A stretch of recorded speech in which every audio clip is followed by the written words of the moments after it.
I'm Jen Taylor Skinner, and this is the Electorette. What if I told you that one of the biggest tools for building wealth in America, the federal tax code, is also one of the most powerful drivers of racial inequality? In this episode, I'm joined by Jessica Fulton, interim president and vice president of policy at the Joint Center for Political and Economic Studies. We discuss the 2025 budget bill, also referred to as the Big Beautiful Bill by some, and what its proposed tax code changes mean for Black households. We break down the history and legacy of the 2017 Tax Cuts and Jobs Act, how its extension under this new bill would further concentrate wealth at the top, and why small-sounding tax tweaks like deductions for tips or overtime can actually widen the racial wealth gap. Jessica's clarity on everything from the child tax credit to estate tax exemptions help me see how deeply race is embedded in our tax code and how these decisions impact our families, our futures, and our democracy. So, without further ado, here is my conversation with Jessica Fulton. Jessica Fulton, thank you for joining me. Thank you for having me. So, the budget bill. It's also referred to as the Big Beautiful Bill by Republicans. It has some other names, which I won't refer to it as in this conversation. So let's just call it the budget bill. It's currently being debated in the Senate right now. But I think to fully understand how the bill would negatively impact income equality, specifically lead to more inequality, you have to go all the way back to 2017 or 2018 when the Tax Cuts and Jobs Act was passed. It was, I think, passed in 2017, went into effect in early 2018. And Republicans really touted that as being a boon for the economy and for working class Americans. And I'm not sure that's actually true. But can you give me an overview in broad strokes? What was in the Tax Cuts and Jobs Act and what it actually did and who it benefited? Yeah, so there's been a lot of work done about the Tax Cuts and Jobs Act specifically, and I typically talk about it as the 2017 tax law. So, in terms of the 2017 tax law, some of the things that certain policymakers wanted to claim was that it was going to produce all of this economic growth, the benefits, and we've heard this before, the benefits would trickle down to working class folks. It was a tax cut that was going to help us all. And what we learned is that tax bill was actually very skewed towards the highest income households. It was incredibly costly. It actually cost the federal government a significant amount of revenue, and it failed to deliver the economic growth benefits that Republican policymakers in particular claimed that we would see. And so the idea that we're debating now, further extending these tax cuts, which we know will cost the government trillions of dollars in revenue, is really a problem. And I think the most concerning elements, beyond the fact that it'll be incredibly costly, are about how much the benefits will continue to be skewed towards the highest income owners and the highest wealth holders. Is it fair to say that the Tax Cuts and Jobs Act was probably the largest tax benefit to the wealthy in recent history, at least, or in American legislative history? Maybe that's too much. Is that fair to say?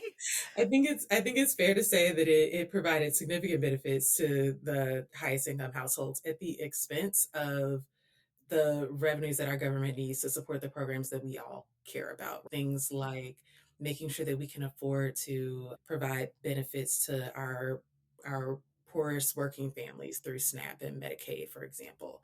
And so I think I the thing that's most frustrating to me is that it also didn't work, right? So the things that they claimed that it was like a giveaway to the highest income earners, but it also didn't work to grow our economy. It's funny how they name these things the Tax Cuts and Jobs Act, right? Right. The implication is just that you're all going to see tax cuts and jobs. But like you said, that didn't really happen. But here's the thing that really confused me about it. So the Tax Cuts and Jobs Act, it was set to expire, or it is set to expire at the end of this year. But somehow it's tied to the budget bill, the big, beautiful budget bill. How are they related, those two things? Yeah, so the tax bill is set to expire at the end of 2025, or some of the provisions. There were things that actually were made permanent in 2017, such as a decrease to the corporate tax rate. That was implemented as something that was a permanent change. We just decided, or I guess Republican policymakers decided, that they no longer wanted to tax corporations as highly as they were. The way that this is related to budget reconciliation, which is the conversation that we're having today, there is a rule in Congress that if you have a trifecta, basically, you're allowed to pass certain legislation that's related to the budget with a simple majority.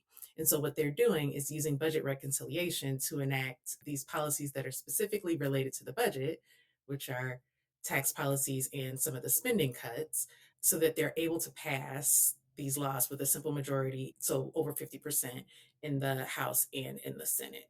Otherwise, they would need more people, they would need more Democrats, right, to join in with them to pass this legislation. So, the Joint Center for Political and Economic Studies published an analysis of the impact of this specifically on Black households, right? And there's something that really grabbed my attention in the early part of that research, and I'll read it out. It says the proposed extension of the Tax Cuts and Jobs Act, alongside its modifications and additional provisions, would temporarily benefit the typical Black household. That sounds great. However, it goes on to say, but the benefits would accrue to the highest income households. And I think you've alluded to that already, which are disproportionately white. What does that mean and how does it work in that way? Yeah, so I guess I'll start by saying people don't typically think about tax policy as a racial justice issue. And so generally, if people ask me what I've been working on and I say, oh, I've been doing some work on the tax code, their eyes sort of glaze over and they're like, this is not actually exciting. But one of the things that we've learned is that the tax code is actually one of the largest opportunities the federal government has to help households build wealth. So that means it can be used to either widen or narrow the racial wealth divide. And historically, it's been used to incentivize the ways that white people build wealth. So opportunities that Black households have actually been locked out of, things like home ownership or participating in workplace retirement plans or owning businesses, investing in the stock market, passing on generational wealth, right? And Black people have access to these things now, but because of structural racism and historical discrimination, we have access at lower rates. And so, what this bill does is that it furthers the preferences that white households receive on the ways that they earn their income. And it offers these, like, I said temporary, I'm thinking like they're temporary and they're tiny benefits for working class households where black workers are actually overrepresented. So when you frame it like that, it makes sense to me how important this work is. Because when I think about my own upbringing, thinking about tax time with my mom doing taxes, it wasn't considered anything exciting. It was just something you had to do. And it was great if you got a check back, right? Which, we were at an income level, and most Black Americans are at an income level. Well, you might get a small check back, but it's not something that would help you build wealth.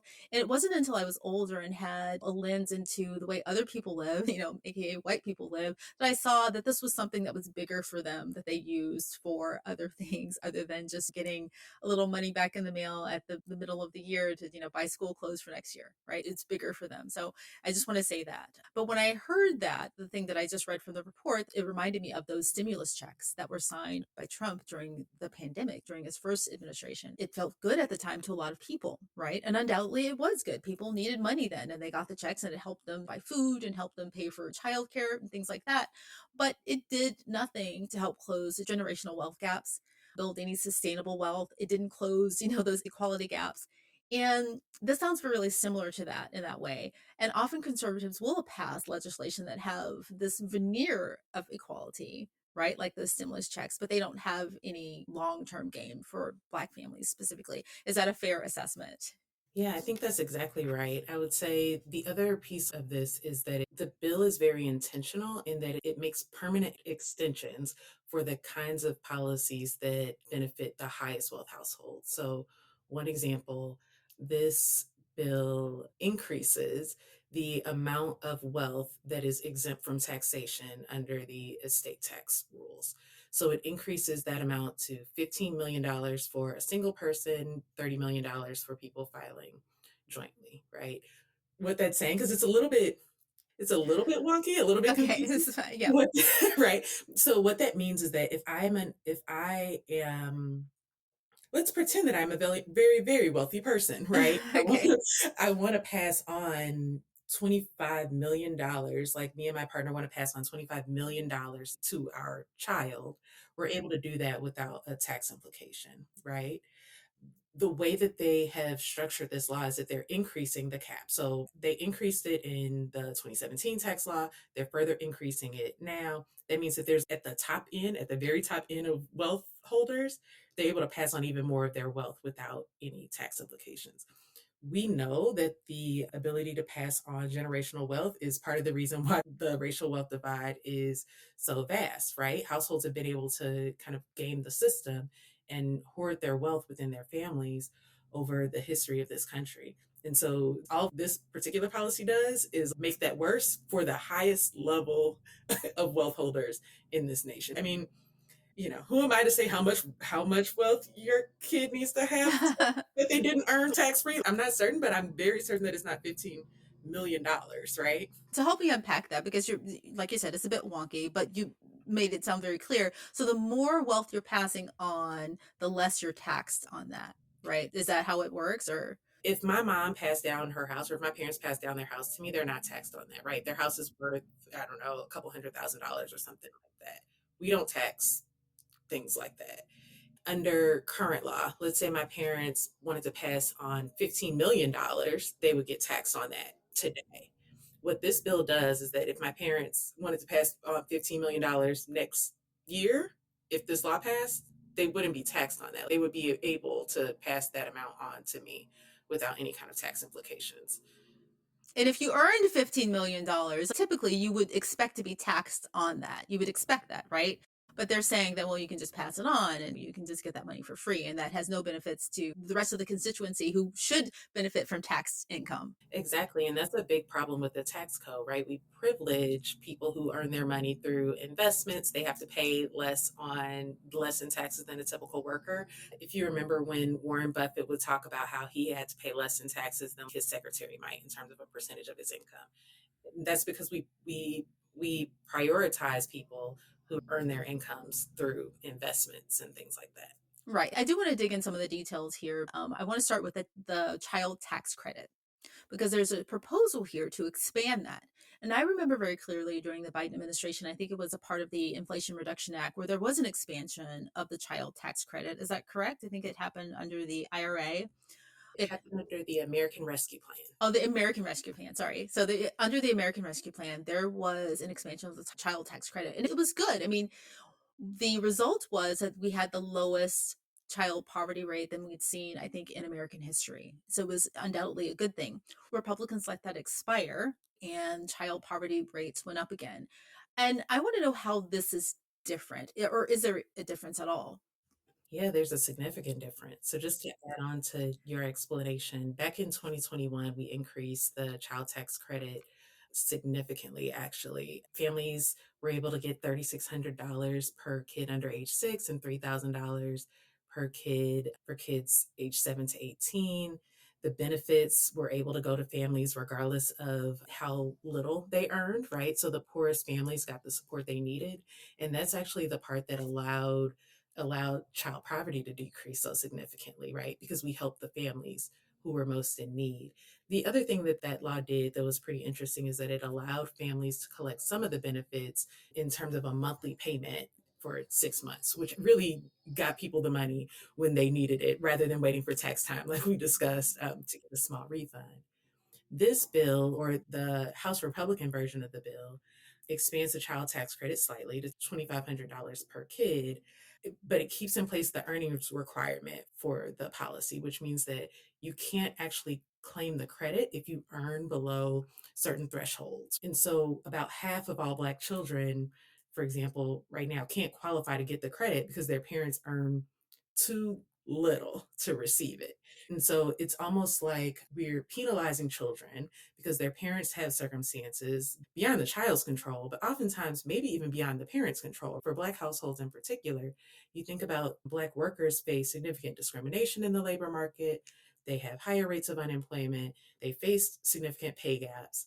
And so ultimately, the way that this policy is set up is to sort of privilege children that I'm not saying that this tax credit is going to people that could not use the help, but it definitely disadvantages children who are in the worst possible financial circumstances. And we know that children living in poverty, that has significant implications for kids throughout their lifespan, right? It has implications for what kind of education levels they attain, what kind of jobs they're able to get later in life, right? And so we're creating a problem down the road for ourselves. And it's been shown that we could afford to actually take care of the children who are most in need.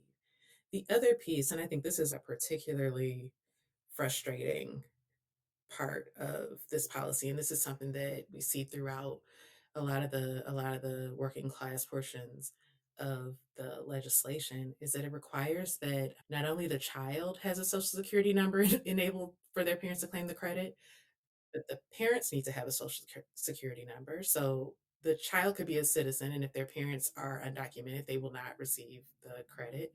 And if the parent files jointly, both of the parents have to have social security numbers. So that creates a significant problem for mixed status families in claiming a credit that we know makes a huge difference in the lives of children.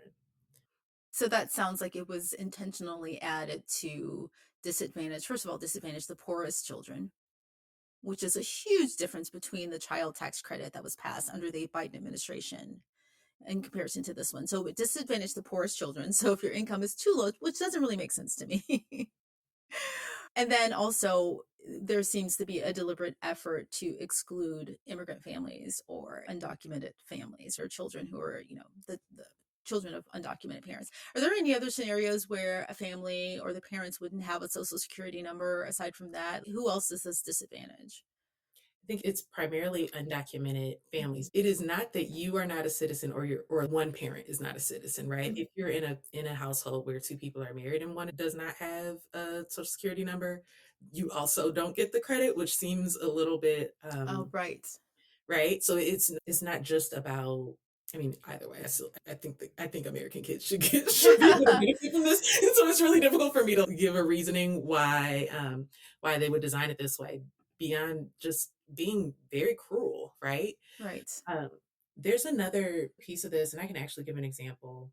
And this is about the poorest kids not getting the credit, but really about the parents that need the support Mhm. not getting the support in raising their kids.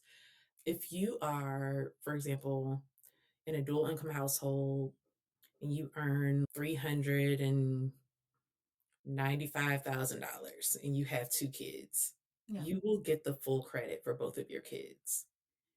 If you're a single parent, let's say you work part time, maybe you work full time and you have a really low wage, but maybe you're working part time because you can't afford childcare and you earn about $25,000 a year, you won't qualify for the full credit.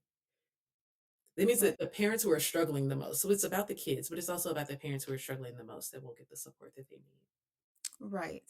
So is there no income cap there? So you could make $400,000 a year, half a million a year, and still benefit for this tax credit. Whereas if you just make too little, you're excluded from this.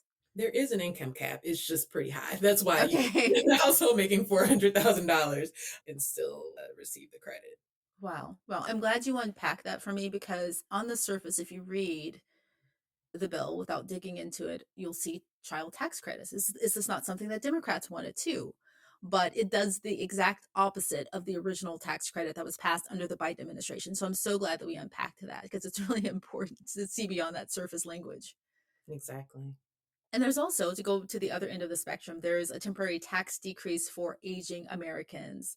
Again, sounds great, but how does that impact Black households? Yeah. So the deduction for aging Americans in the House bill, I believe it's $4,000. And in the Senate bill, I believe it's about $6,000.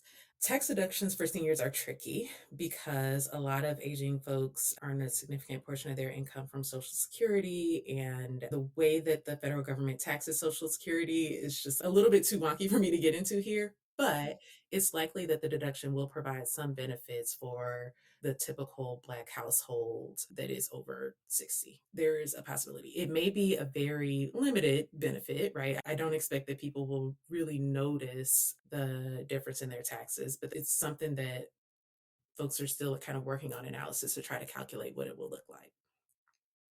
What I will say is that this tax cut is temporary. So there would be a deduction, but the deduction only would be for the tax years through 2028, which means we think about what happens in 2028. That's a big election year. And just after that, these benefits would expire.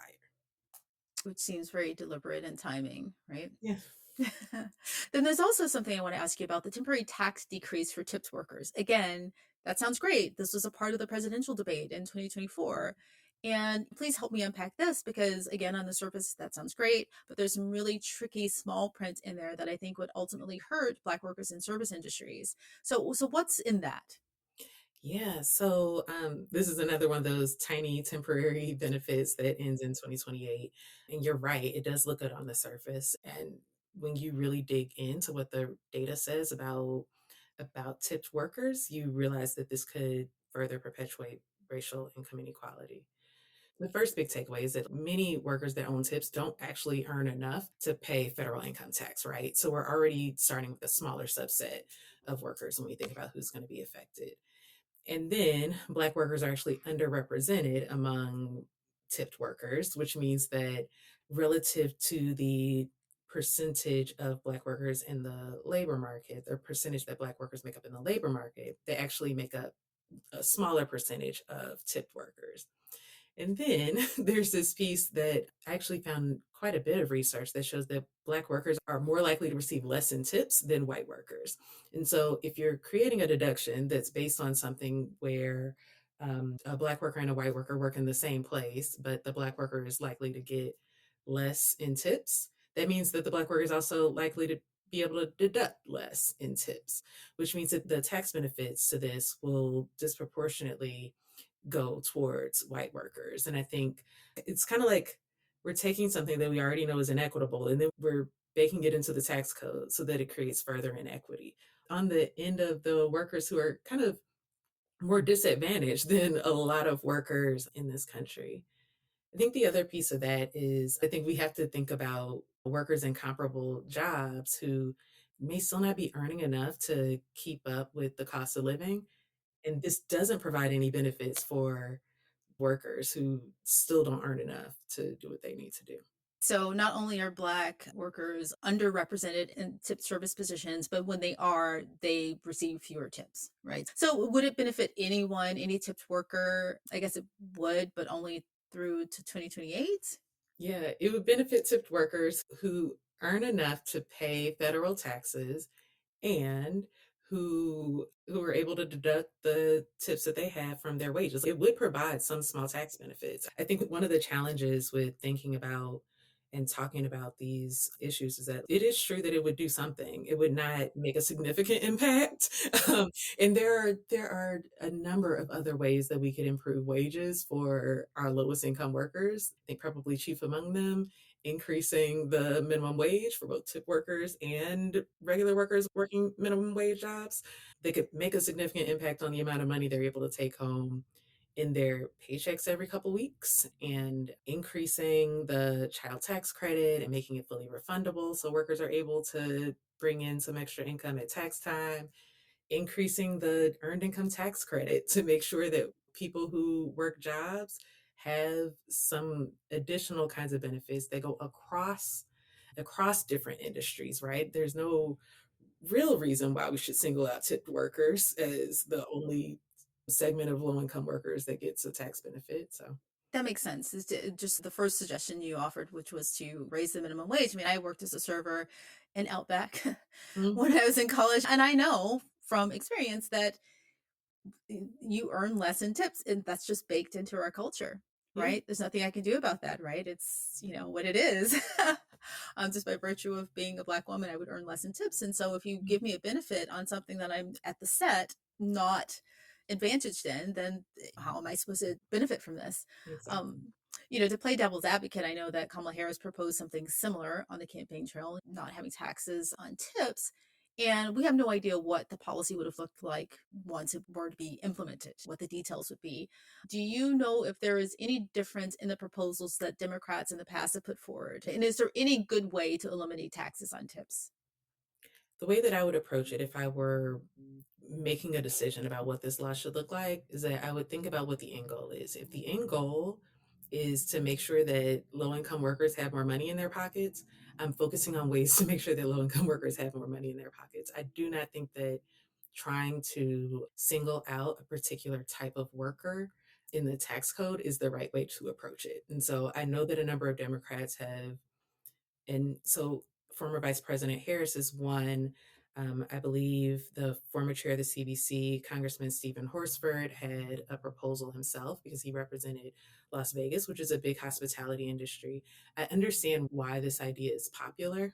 I also think that there are ways that we can hold employers accountable for making sure that workers receive higher wages, right? Ultimately, what we care about is that people have money to support themselves and their families. And I think doing it through the tax code is a little bit gimmicky um, and makes the tax system even more complicated than it is already. No, you're absolutely right. If we paid a livable wage to everyone, we wouldn't actually even need taxes. I'm Exactly. speaking from I had my husband from New Zealand, and I'm always reminded when I go there that you don't tip when you go there because they actually pay people a livable wage. Exactly. And so we could do that. We could go that route, but this is America. Exactly. I also spent time in the restaurant industry, right? These are really hardworking folks and they deserve to earn more. I can remember I was a hostess, so I was not one of the tipped workers, but I do remember seeing people's paychecks and thinking like, oh, your actual paycheck is $25? What kind of position are we putting people in where they're reliant on the goodwill of the general public to provide them with an income? Exactly, exactly. So well put. Well, let's move on to the decrease in taxes for workers who have access to overtime. So, how does that work? Help me unpack that. Yeah, so the decrease in taxes for workers who work overtime, the bill would allow people to deduct the amount of overtime, specifically the overtime pay that they earn from their wages. There's a max on how much income you can earn overall. There's some limitations on it to try to make it fairer. And there's a couple things that I think about when I think about Black workers and overtime deduction, right? So, discrimination and access to overtime is illegal. But this bill would definitely increase competition for access to overtime hours, which could potentially increase opportunities for employers to discriminate against workers based on who they want to have overtime, right? Um, would not be a problem because we know that discrimination and access to overtime is illegal, but we also know that at the same time, the Trump administration is kind of decreasing worker protections across the board, right? Making it harder for people to prove things like discrimination. He fired the Democratic members of the Equal Employment Opportunity Commission. And so I think it calls into question whether this will be yet another opportunity for Black workers to be disadvantaged through the tax system. I think the other piece of this is it comes back to this privileging particular kinds of workers over others, because this means that somebody who works over 40 hours a week through one job and they're earning overtime gets a tax deduction, whereas somebody who might be holding down two or three jobs and working well over 40 hours a week does not actually get a deduction for the amount of time that they work over 40 hours, right? It privileges one person over the other. There are different ways to structure your work life so that you're working over 40 hours.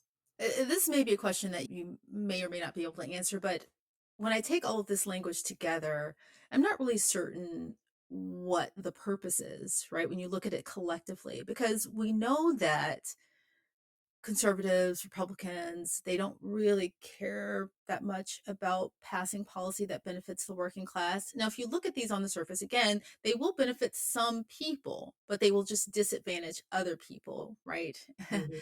More. So, what is the overall aim? Who's pushing for these policies? Um, uh, Donald Trump, right? So Yeah. he's been talking about these ideas. He talked about these ideas on the campaign trail, and I do think that they are very populist ideas. One, I guess, challenge, maybe benefit, depending on who you're talking to, the tax code is that it's very complicated. And everybody has a sense that somebody else is benefiting in ways that they are not able to. And so bringing up ideas like this that have a lot of appeal for working class folks can be very popular, right? If I tell you that you can get a benefit for working overtime, that sounds really good, right? Because you don't actually ever have to dig into the details of the tax code, right? You're not going to sit, most Americans are not going to sit with the bill and look at it and say, oh, this only lasts till 2028. Oh, this is actually this is going to benefit me, but it'll disadvantage my neighbor who I see working hard with their 2 to 3 jobs. If you don't look into the details about For example, the child tax credit, you hear that you will get an expanded child tax credit. In theory, that you do get a credit for the kids that you have. And until you dig into the details or until it's tax time, you may not know that you didn't actually get any benefit. And even after that, right? The tax code is incredibly complex, right? And so it's not always the case that people understand where they received benefits and where they didn't. And I think oftentimes we don't really know who and what is behind this and who's standing to benefit until it's passed. And then everything kind of comes out. And I just want to take the example of the child tax credit again, because, I think that given the collective policies on the right and of Republicans, you can't really say that these are people who care about children doing better, right? So someone is benefiting and pushing for that child tax credit because they know that there's a benefit for them. And I'm not really sure who or what entity is behind that, right? Yeah. Because you could just leave it out. If you don't want to help any child, especially poor children, you could just leave that tax credit out, but someone is benefiting from that. Yeah, I think it's probably more of a political argument than anything. Like I said, these are very popular policies. Yeah. The child tax credit, even when the extension didn't pass for the expanded child tax credit, because Republicans didn't vote for it, the policy was popular because people like to support kids. And that's actually popular across parties, even if it's not popular across policymakers, right? Like partisan policymakers. The idea of supporting kids is very popular, and the idea of supporting low income workers is really popular. There's a way to craft these policies that would actually benefit more people than fewer, but that would increase the cost of an already very expensive bill. Yeah, I see. So that's very clever. So let's just say you can say, let's just say it's 2026 and you're making a political argument or debate between the two parties, Republicans and Democrats. And we know that the tax child credit expiration was not popular because, again, people love helping children. And if you say, well, Republicans let this expire, children are poorer now, they can say, well, we didn't let it expire. We have our own tax credit, but it Mhm. doesn't actually benefit children in the way that it did under the Biden administration. But the simple argument is that we did this, right? Yeah, And I think that's probably another reason why many of these provisions will expire very conveniently in 2028. exactly. Exactly. The things that get to stick around are things like an increase to the qualified business income deduction, which most people do not know about, but it's a benefit that accrues 90% of the benefits go to white business owners. I think like 2% go to black business owners. And what that actually does, it's a credit that's described as a benefit for small business owners, even though it's basically like a tax game that business owners can play, kind of a loophole to pay less in taxes. The increase in the qualified business income deduction is one that will be made permanent versus the child tax credit, which I'm like, well, it's not all that great, and we're not making it permanent for the families that need it. How can you make something permanent? That part I don't understand. Yeah. Okay. So when the TCJA, the 2017 tax law, cut the corporate tax rate permanently, that means that until Congress decides to change it, the corporate tax rate will be, I think it's 21% right now, right? Congress would have to act, Congress would have to legislate a change in that. If, like the child tax credit expansion, because they actually did do one in 2017, that was set to expire at the end of this year. So instead of Congress having to act to change that, Congress would have to act to extend it. Does that make sense? Yeah, yeah. But I was thinking about what you were saying, and I was thinking about how they'll expire. Many of these provisions will expire in 2028, but they will have some benefits to some people. So I'm thinking that if you are not a black person, you're not a black household, let's say you are a tipped worker and you're not black and you're white, right? It may still sound great. What if someone playing devil's advocate, someone were to say, "Oh, who cares?" Right? This is helping some working class people, and that's great. I think you should understand that working class people in this scenario are being used as a pawn, right, for political points because it will expire in 2028 as soon as they're up for reelection. And that's not truly helping working class people, whether you're white or whether you're black. Yeah. It- So, yes, working class people are being used as a pawn. The additional piece is that this bill actually would add trillions of dollars to the deficit. And I people don't this isn't like an everyday thing that people are like people aren't always thinking about what the federal deficit is and what the federal debt is, but ultimately it does affect our day-to-day lives. One thing that I've been talking to some experts about recently is the fact that the amount of debt that the federal government owes increases the cost of borrowing for the federal government, right? It increases our interest rates or whatever. That's actually highly correlated with mortgage rates. So as our debt increases as a federal government, our cost of borrowing money for housing increases for individual households. That's a problem, right? That's kind of an everyday, like people can feel it, people can see it, issue that we're just kind of launching headfirst into because the federal government wants to give tax cuts to high income and wealthy households. Right. What are some other material ways that everybody will feel this? Like the example you just gave me, which is really great. Yeah. I think in the long run, the increase in the federal debt and running these federal deficits really creates these arguments among policymakers that we can't afford to handle the obligations that we've decided as a country that we care about. So you see this in the example of trying to cut programs like food stamps, which is known as SNAP, or trying to cut programs like Medicaid and healthcare for folks, putting in place things like work requirements, which is particularly egregious given that the president himself has said that we will likely enter a recession because of the tariffs, right? So it's almost like we're setting people up to not have the supports that they need at the same time that our federal government is almost ensuring that our economy is going to dip.